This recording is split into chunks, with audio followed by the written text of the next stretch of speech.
capítulo de número 3, versículo 10 ao versículo de número 13, para a glória de Deus. Nós vamos meditar nesse texto da palavra do Senhor Jesus Cristo.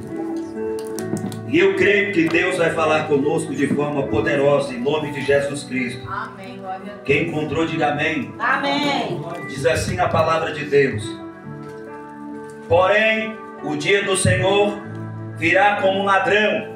Naquele dia, os céus passarão com grande estrondo, e os elementos se desfarão pelo fogo. Também a terra e as obras que nela existem desaparecerão. Uma vez que tudo será desfeito, vocês devem ser pessoas que vivem de maneira santa e piedosa, esperando e apressando a vinda do dia de Deus. Por causa desse dia, os céus incendiados serão desfeitos e os elementos se derreterão pelo calor. Nós, porém, segundo a promessa de Deus, esperamos novos céus e nova terra, nos quais habita a justiça. Graças a Deus. Glória. Em nome de Jesus. Santo poderoso. Oh, aleluia. Queridos irmãos, nesse texto da palavra de Deus, no capítulo 3, no 2 do capítulo da epístola de Pedro, na segunda carta, Pedro ele combate os falsos mestres.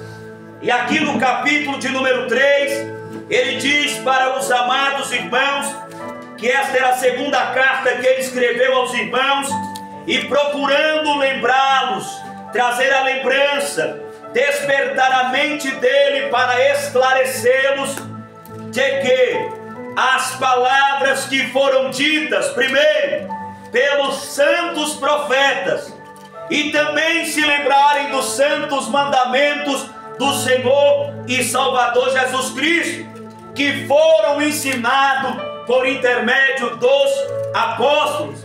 E ele diz tudo isso para que eles saibam que nos últimos dias viriam homens e mulheres escarnecedores com as suas zombarias, andando segundo seus próprios desejos e suas próprias paixões, dizendo: onde está a promessa da sua vida?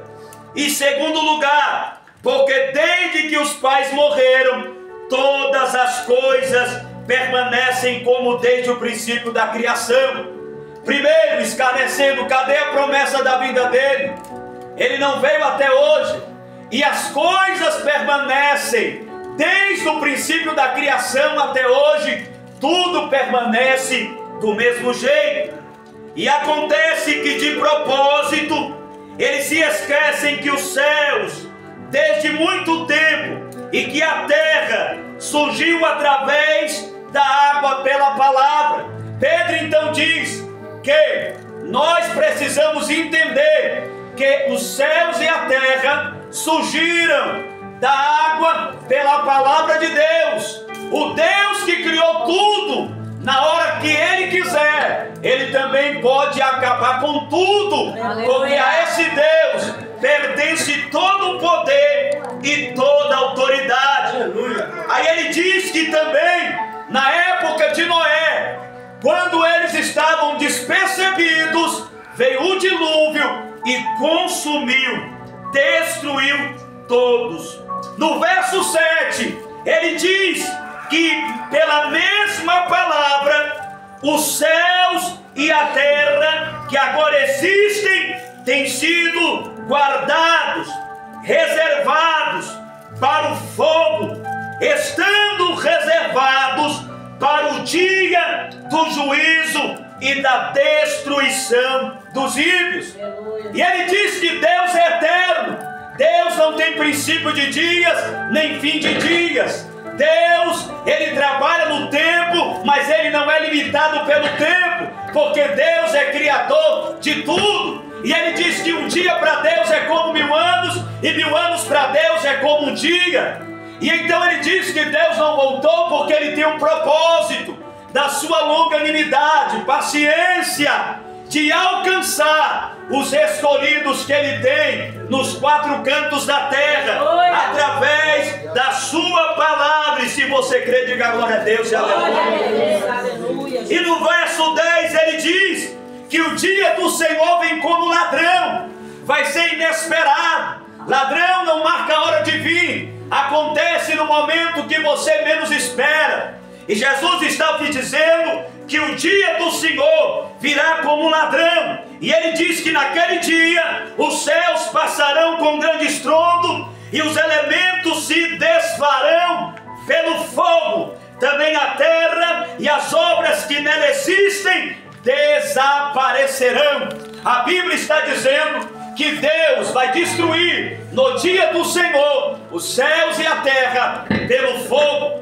E diante desta verdade, que Deus está guardando céus e terra para no dia do Senhor ser tudo destruído, no dia da ira de Deus, aonde Deus vai julgar todos os pecados que a humanidade cometeu sobre a face da terra. Mas dentro desse texto a Bíblia diz que o fogo será o instrumento que Deus usará no dia da sua ira. E é nesta verdade que eu quero compartilhar com os irmãos algumas verdades sobre isso. Primeiro, eu quero que você entenda que o fogo tem sido considerado por muitos povos e por muitas religiões como símbolo sagrado. Quando nós observamos e vemos várias nações, vários povos, eles consideram o fogo como um símbolo sagrado. Muitas religiões também consideram fogo como um símbolo sagrado. Como símbolo, ilustra muitas verdades bíblicas. Dentro da palavra de Deus, o fogo tem vários símbolos e vários significados dentro da palavra de Deus. Sim, o fogo foi empregado por Deus não somente para oferecer a sua proteção. Em Números capítulo 9, quando Deus tira o povo da terra do Egito e eles estão andando no deserto, Deus coloca uma nuvem de dia para trazer sombra diante do calor escaldante do deserto. À noite, por causa do frio insuportável, Deus traz uma coluna, uma nuvem de fogo para proteger o seu povo e aquecê-lo nos frios, porque Deus usou fogo como símbolo da sua proteção. Mas também Deus usou fogo como também para ser o instrumento da sua justa vingança. Na Bíblia, o fogo é usado por Deus para ser também símbolo da sua justa vingança, instrumento da sua justa vingança. Deuteronômio 4, versículo 24, Moisés está com a nova geração que vai entrar na terra prometida, e essa nova geração, Moisés faz uma retrospectiva de tudo que Deus fez com eles desde que tirou do Egito até aquele momento. E Moisés, quando fala isso, ele apresenta Deus e diz no verso 24 de Deuteronômio capítulo 4, dizendo: porque o Senhor, o vosso Deus, é fogo consumidor e Deus zeloso. Deus, ele é fogo consumidor. Isso refere-se à sua justa vingança, a justo juízo de Deus.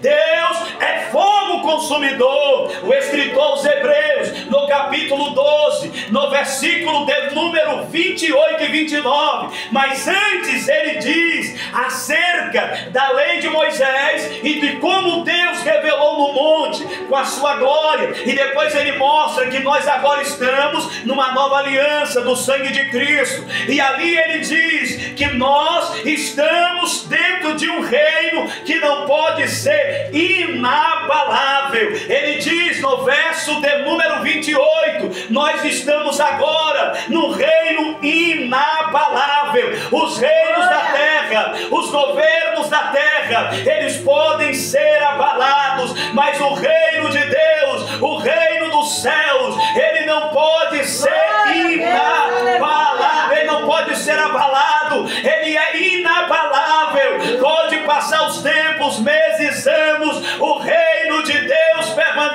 para todos sempre. Oh glória! Em Daniel capítulo 2, quando Daniel revela o sonho de Nabucodonosor, ele vê uma imagem, e essa imagem que ele vê é feita de ouro, prata, bronze, ferro, barro. Ele vê que uma pedra arrancada do monte vem sobre a estátua, e ela esmiuça, quebra o ouro, quebra a prata, quebra o bronze, quebra o ferro, quebra o barro, representando os governos e reinos do mundo, mostrando que os reinos do mundo serão abalados, mas o reino de Deus, que simboliza a pedra, nunca será abalado, mas permanecerá para todo sempre. E nós, como igreja, pertencemos a este reino inabalável. Oh glória a Deus! Lembre que a amada Súria, nós pertencemos ao reino inabalável.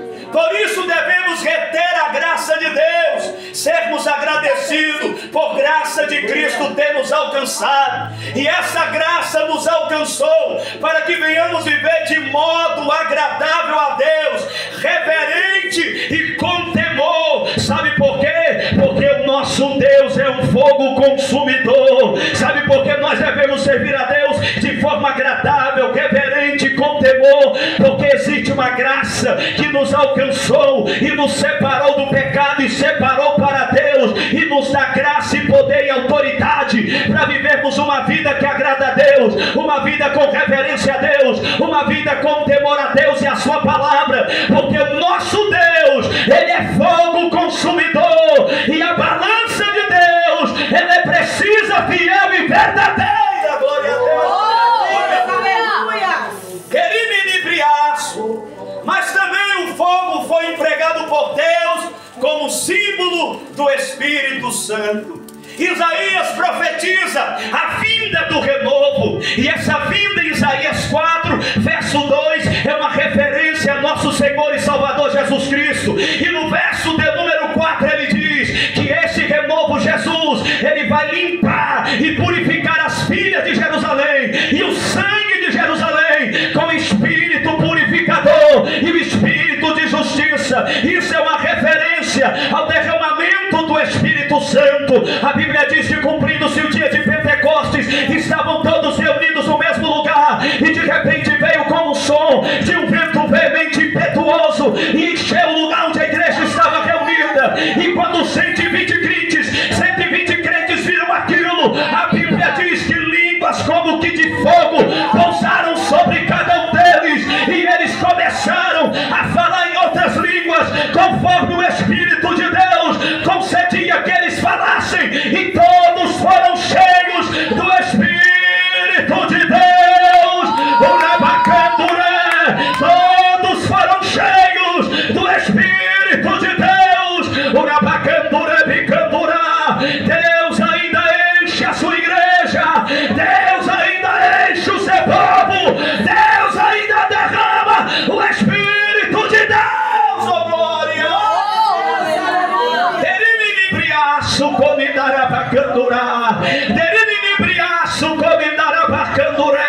Nesses últimos dias da igreja na terra, Deus vai derramar um avivamento. Não vos embriagueis com vinho em que há contenda, mas sejam cheios do Espírito de Deus. Aleluia! Glória a Deus!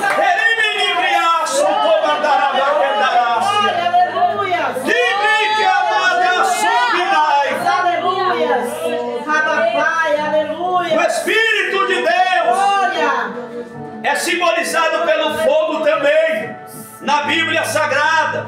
Mas eu quero que você entenda que em Levítico capítulo 9, verso 24, Arão segue as ordens de Moisés, porque Moisés recebeu as ordens de Deus de como sacrificar a Deus. E Moisés, Arão obedece o Senhor, e eles colocam no altar do holocausto a oferta, meu irmão Mário, para ser sacrificada para Deus. E a Bíblia diz em Levítico 9, 24, que saiu fogo de Deus e desceu sobre o altar do holocausto e consumiu todo o holocausto. O povo de Deus e Arão, que estava ali, vendo o fogo de Deus caindo, saltaram de grande alegria, se prostraram no chão diante da manifestação sobrenatural do poder de Deus. Aleluia!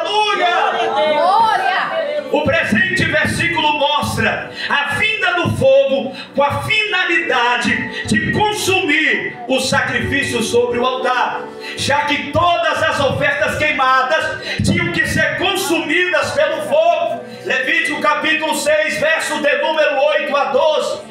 A Bíblia diz que o sacerdote não poderia trazer fogo estranho, por isso que Deus acendeu a chama. A chama foi acesa por Deus. A responsabilidade do sacerdote toda manhã colocar lenha nova e deixar ali, para que aquela chama não se apagasse. A Bíblia diz no capítulo 10 de Levítico que a Bíblia diz que Nadab e Abiú, filhos de Arão, pegam o incensário e vão ofertar a Deus com fogo estranho, não com fogo do altar iniciado por Deus. E quando eles vão, a Bíblia diz que eles morrem queimados, porque trouxeram um fogo estranho. Eles trouxeram um fogo que não foi originado por Deus. E nós sabemos que Jesus Cristo morreu sacrificado na cruz em nosso lugar e nos enviou o seu Espírito Santo. A igreja não precisa de outra presença a não ser do Espírito de Deus. Existe muito fogo falsificado do Espírito,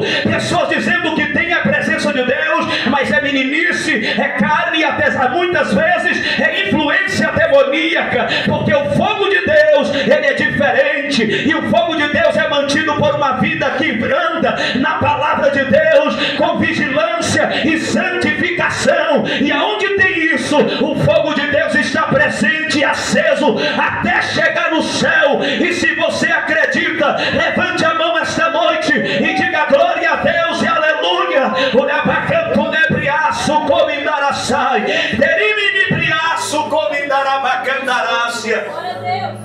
As escrituras sagradas dão muitas referências bíblicas da aparência sobrenatural do fogo.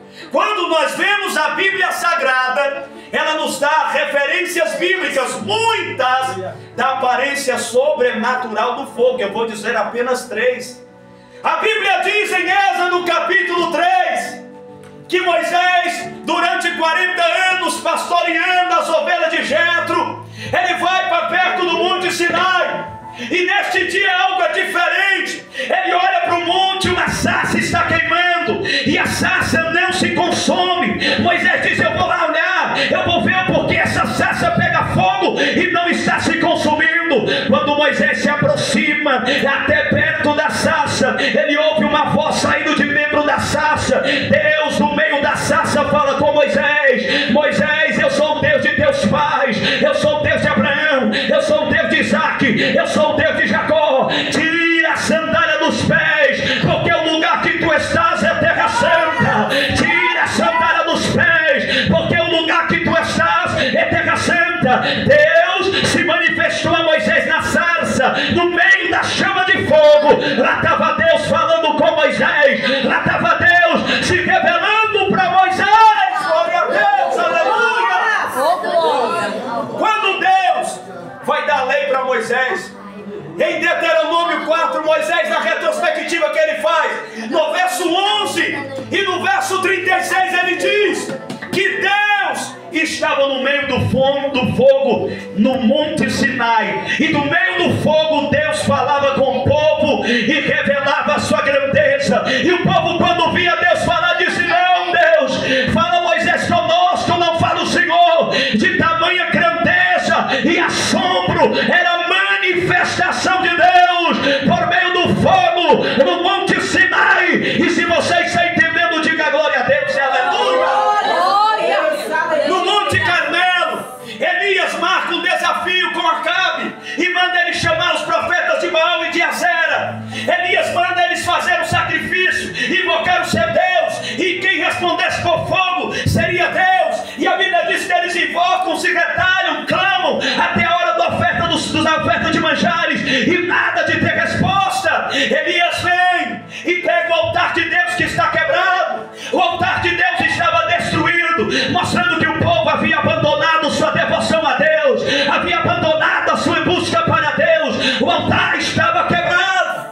Elias pega 12 pedras e coloca sobre o altar, simbolizando as 12 tribos de Israel. Ele cava uma vala em volta do altar, ele coloca lenha, ele coloca o animal partido e preparado para o sacrifício. Ele manda jogar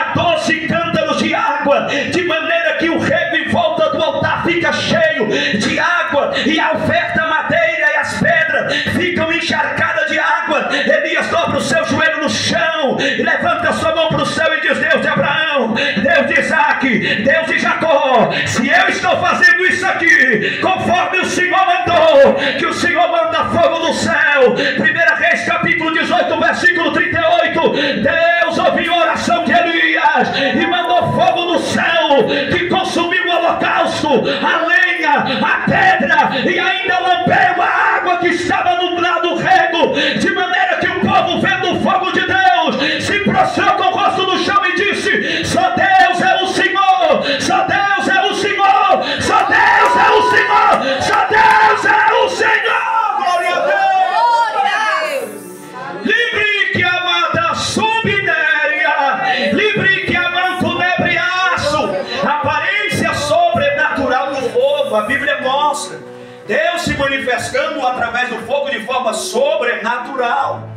Deus é extraordinário, Deus é grande, Deus é digno de toda honra e de toda glória. Em algumas ocasiões, o próprio Deus apareceu no meio ou dentro do fogo. E nós sabemos que no fim dos tempos, Jesus Cristo voltará em chamas de fogo. Segunda carta de Paulo aos Tessalonicenses, capítulo 1, versos 6 ao 9. Jesus está dizendo através de Paulo para a igreja perseguida: vocês estão sendo perseguidos, mas a vinda de Jesus está vindo, e Ele vem para trazer consolo para vocês, Ele vem para trazer descanso, refrigério para vocês. Mas para quem está perseguindo vocês, Ele vem como fogo, Ele vem para julgar, Ele vem para derramar a sua ira, Ele vem para fazer justiça, Ele vem para mostrar que Ele é Deus. E Jesus está nos mostrando que no fim dos tempos Ele vem em chama de fogo. Para a igreja será consolo e refrigério, para a igreja não haverá mais tristeza, nem dor, nem lágrima. Mas para quem é perseguidor do povo de Deus, para quem não obedece o Evangelho, será um dia de ira, um dia de sofrimento, um dia de destruição. Mas para os que são lavados pelo sangue de Jesus, será um dia de vitória, de alegria e gozo para toda a eternidade. E só você que crê esta noite e aguarda por este dia, levante a mão e diga glória a Deus.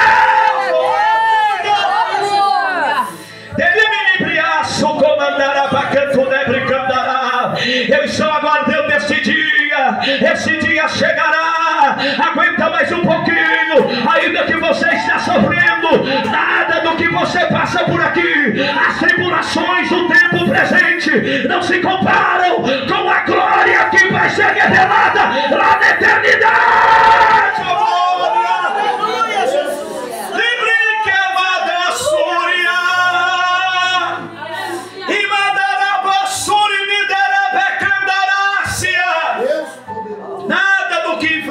Aqui na terra se compara com a glória que nos aguarda nos céus e na eternidade. Glória a Deus. Aleluia. Entre os casos narrados na Bíblia Sagrada, meu irmão Walter, de uma destruição pelo fogo operada por Deus, destacam-se alguns. Eu vou citar só alguns. Primeiro, Gênesis 19, Sodoma e Gomorra. Eles estavam vivendo, casando, comprando, vendendo, comendo e bebendo e fazendo o que dava na telha, pensando que não haveria consequência, até o dia que Deus